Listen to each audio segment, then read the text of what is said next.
Саламатсыздар ма оқушылар? Бүгінгі сабағымыздың тақырыбы реляциялық деректер базасы бастапқы кілт. Жалпы MS Access туралы кішкене түсіндіріп мағлұмат беріп өтейін. Реляциялық деректер базасын басқару жүйесі реляциялық деректер базасының моделінің 1970 жылы американдық математик E.F. Кот ұсынған. Бұл база моделі бүгінгі таңда ең танымал деректер базасының моделіне жатады. Реляциялық деректер базасының моделіне қарым-қатынас relation түсінігі жатады. E.F. Кот бұл терминді кесте ұғымының синонимі ретінде енгізді. Бұл жерде қарым-қатынас белгілі бір нысанға бағытталған. Нысан атрибуттар жиынтығымен сипатталады, ал атрибуттар мәндермен сипатталады. Кестенің бағаны атрибутқа сәйкес келсе, кесте қатарын кортеж деп атайды. Реляциялық деректер базасындағы кестелерді реляциялық кестелер деп атайды. Қарапайым екі өлшемді кестелер реляциялық деректер базасына мысал бола алады. Деректер базасында екі өлшемді кестенің жолдары жазбалар, бағандары өрістер деп аталады. Дәлірек айтқанда деректер базасында кестелерді әрбір жол жазба, ал жазба бірнеше өрістерге бөлінеді. Олар деректер базасын құру, деректер базасының құрылымын өзгерту, форма құру. Реляциялық модель берілген деректер кесте түрінде топтастырылған ең қарапайым модель. Реляциялық кестелер екі өлшемді кестені білдіреді, ал күрделі ақпараттық процестерді құру кезінде өзара байланысқан кестелердің жиынтығын құрайды. Көптеген деректер базасы кестелік құрылымда болады. Кестелік құрылымда берілгендердің адрестері жол мен бағанның қиылысуымен анықталады. Кестелерді жобалау кезінде олардың құрылымдарын алдымен қағазға жасаған ыңғайлы. Кестедегі әрбір өріс оның тақырыбына сәйкес болатын жеке деректерден тұрады. Әртүрлі кестедегі деректерді байланыстыру үшін әрбір кестеде әрбір жазбаның өзіндік жеке мәнін бере алатын өріс не өрістер жиынтығы болуы тиіс. Мұндай өріс не өрістер жиынтығын бастапқы кілт деп атайды. Мысалы, оқушы кестесі берілген және пән кестесі берілген.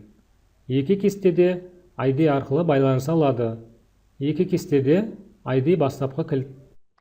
Кесте компоненттері әрбір кестеде бірнеше компонент болады. Атрибут бұл бағана атауы. Мысалы, ID және аты атрибуттар болады. Оқушы кестесінде екі атрибут бар. Кортеж бұл бір қатардағы ақпарат. Кестеде үш кортеж бар.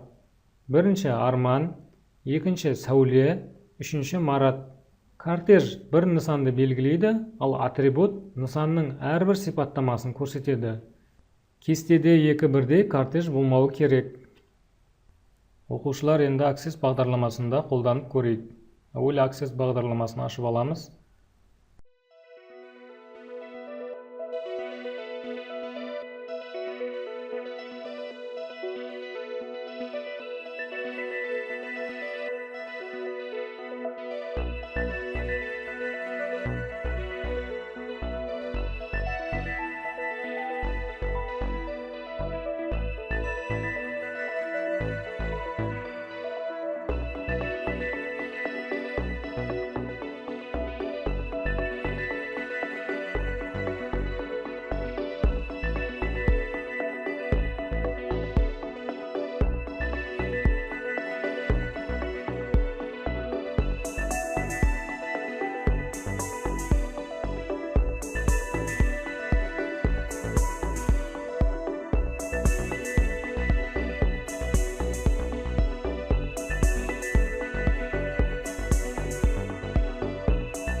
Мінекей оқушылар, кестеміз дайын болды.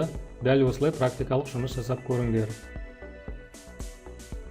Оқушылар барлығы түсінікті болатын болса, мына тапсырмаларды үйден орындаймыз.